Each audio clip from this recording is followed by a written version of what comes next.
economic collapse. For the family members who cannot attend their loved one's funeral due to regulations. For the concerned nurses that I've spoken to who are restricted from speaking out publicly over empty hospitals and the injustice that's taking place therein because they are placed in gagging orders. For the patients who can no longer receive life-saving treatment and are dying as a result of these draconian regulations, not COVID-19.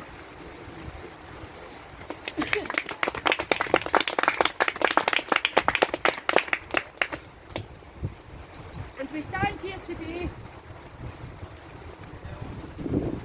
for the parents who have recently given birth and sadly cannot visit their newborn babies due to complications, and even sadder, have no closure when the hospital called to inform them that their baby did not survive.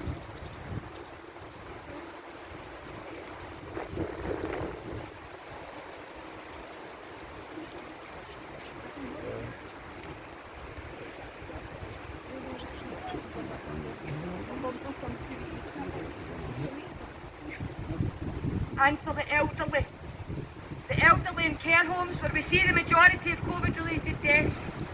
Over 40% contributed to COVID-19. 40%.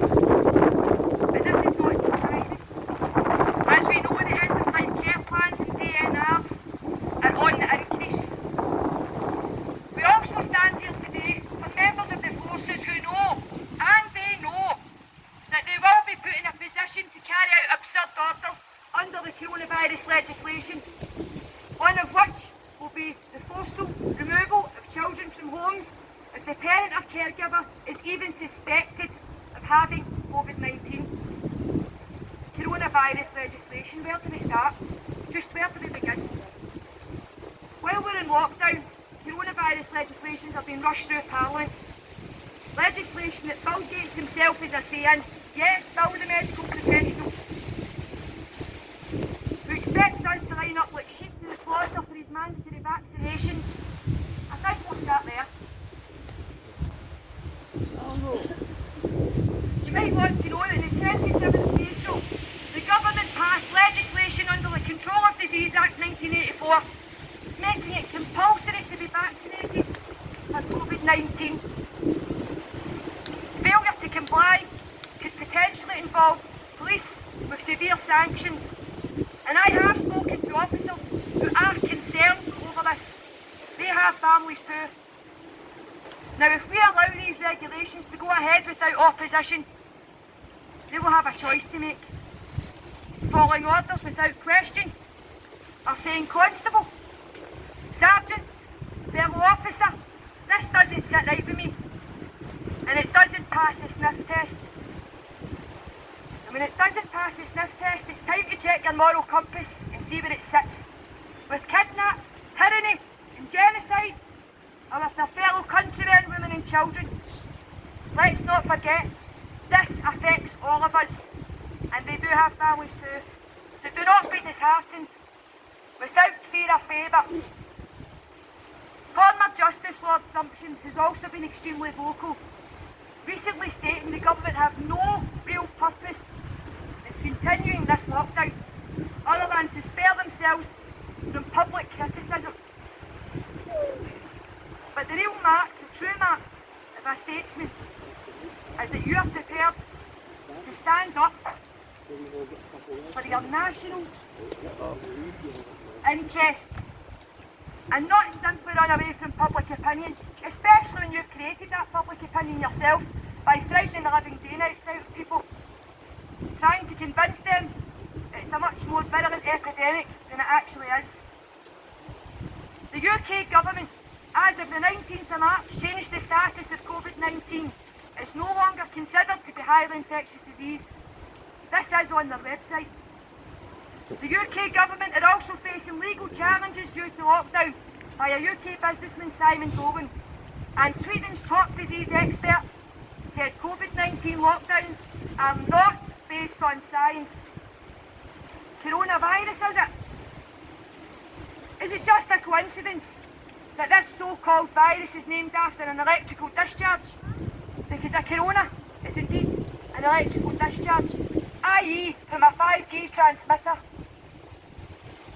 5G is uninsurable for health and safety, a huge paradigm shift in product development.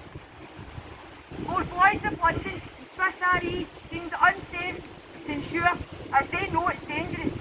You see, you can fool the people, but you cannot fool the insurance underwriters.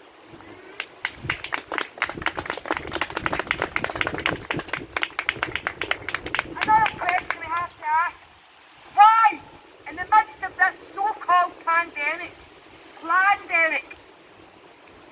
are we seeing the rush deployment of 5G, a known immune system suppressor, during lockdown, if they're so concerned about public health? In the first 2 weeks of lockdown, our groups were inundated with photos and videos of 5G installers deploying 5G throughout primary schools, and many parents are rightfully concerned. 5G is a basket of technical parameters that require unlocking of new spectrum bands and higher frequency ranges, from sub-gigahertz to radar to 60 gigahertz and beyond. 60 gigahertz is also the frequency of oxygen molecule absorption. This causes chaos at a molecular level, causing radiation reactions and fibrosis, as a result of which will be respiratory problems eerily similar to your COVID-19 symptoms. 5G has been used by the military for crowd dispersal for a number of years and has nothing to do with telecommunications. That is a lie. The 860 gigahertz antenna on the 5G enabled LED lighting is specific for 5G and autonomous vehicles. And this radar is capable of 3D mapping an urban environment for up to 300 miles through concrete. It can hear you, it can see you. There'll be no more need for a police force. They'll be the first to go.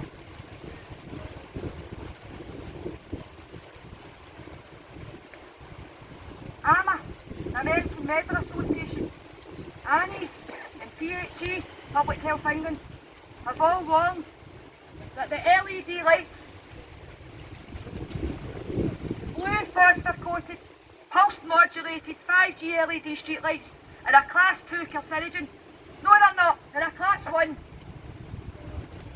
And they're toxic to all biological life. AMA, PHE and ANIS admit this. However, the councils completely ignored this and went ahead and deployed 5G infrastructure throughout our communities, our schools and our colleges.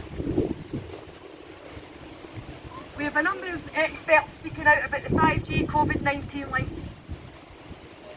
We saw David Icke and Rose in London Rail deplatformed for making the connection, but luckily we have a huge number of experts now speaking out, and virologists and scientists, and we can provide the scientific documents to confirm what I say here today, including the weapons expert Matt Steele, Barry Trevor, Dr. Judy Mikovich, Dr. Sherry Tenpenny. The list goes on and on and on. We have seen hubs in Brussels, Switzerland, and just this week, Eastern Connecticut banned 5G, with Glastonbury's town council's 5G advisory committee having looked at 5G as of April 2020, just last month. And so we must keep the public pressure up. They have enforced tyrannical powers over our basic human rights, but we have the right to live as free men and women without the intrusion of a totalitarian state. Is the Magna Carta lost to us all? No! No! No! No! And so we must stand united, and we must be the change. Woo! How can you follow that? Oh, you can't follow that. That was brilliant. Brilliant, yes. Good saying, well said. Saying about your group, can you tell us what your group is? I'm actually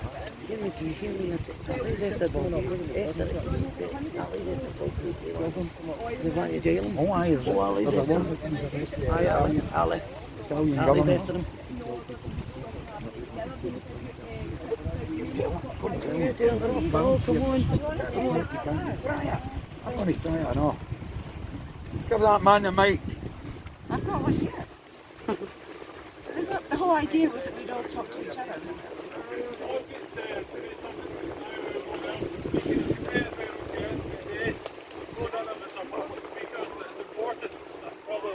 Anyway,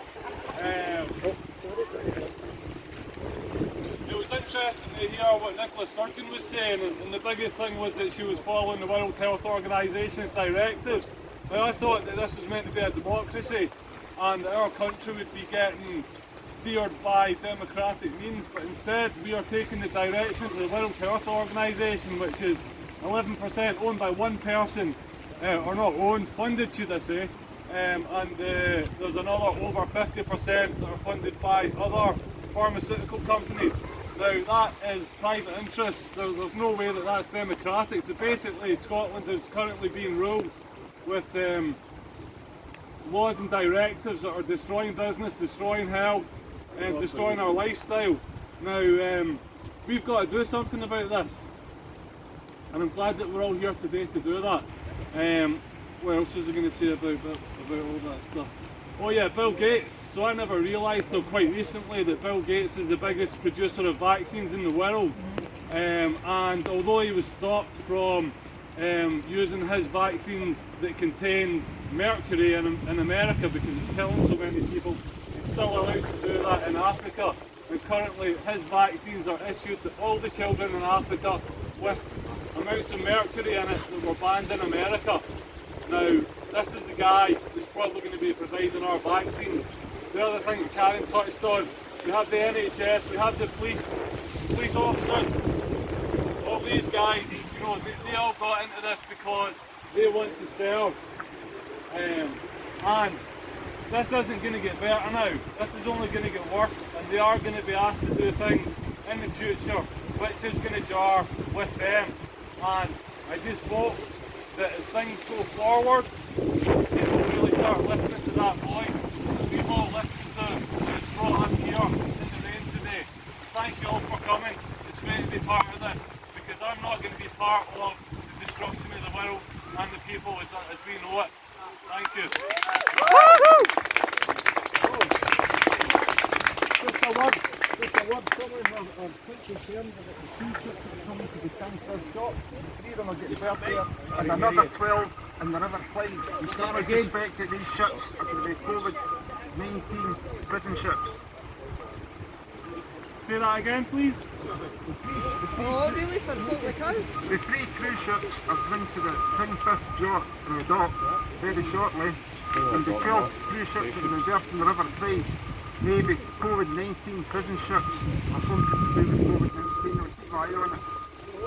Well, thank you. Thank you. Thank you, that was a good information. Thank you. That's directed that we are also to be, as Karen said, taken from our homes if we prove positive, and that we have to be quarantined, because apparently the World Health Organisation are telling us that now COVID-19 is in the homes. Now surely that's the whole point in this all being in lockdown, because if COVID-19s are in the homes, then that's a safe place. Everyone's isolated, and if you're in for the 14 days or whatever, that's the way to control it. I ran a boarding camp for many years and was used to operate with viruses, particularly coronaviruses, and I know that if you have an outbreak of something, the last thing you want to do is be moving people around or dogs around and introducing them to others. So none of that makes sense to me. So that's interesting what the gentleman had to say about these ships coming in, because I don't think there's much need for cruise ships at the moment. That is very concerning, and we all know that if we are starting to get shipped off and put in these cruise ships, none of us are going to hear about it, because we know that the media aren't going to tell us. That's right. And I'm pretty sure that if we hadn't had the furlough scheme that the government offered us, people were getting paid off and realising the complete destruction of our society, and we wouldn't all be sitting in our house allowing this to happen. The thing is, once the furlough runs out, we're already too late. The economy is ruined and we've got big problems. And I think that the reality is that people don't understand that at the moment. Thank you. Thank you. Thank you. on the subject of vaccinations, there is a legal route that you can take to stop that, and I've got information for us, and I've basically got a load of resources with me. I'm going to put them out so that folk can actually get them. It's not exactly an involved process, but it requires a wee bit of application in it. You've got to do it in 3 different steps, but it is the legal way to do it. You have to contact 4 communist MPs, but because of our situation, because they're in Scotland and we've got Scottish directives as well as the UK directives, I've got an appointment with my local MP this week, and I'm going to be asking her who it is that we need to be talking to. So far I've suggested the First Minister, the Prime Minister and the CMOs of both Scotland and the UK, but that might not be accurate, so I think that is really the best course. That's just for the vaccinations, and also they're going to be bringing out the templates for the procedure for lockdown to demonstrate, officially, legally demonstrate against lockdown, and also ID. So far, they've only got the vaccination one up and running for the UK. It's an Australian company, so they'll get there. But like I say, this incoming week I'll learn about stuff. And if for whatever reason I can't come next week, or we have a lockdown or whatever, then I'm going to speak to Rebel Without a Pause. So Rebel Without a Pause, and he'll put something up on Tinterweb. And the information will be there to help us go forward with that, okay? Thank you.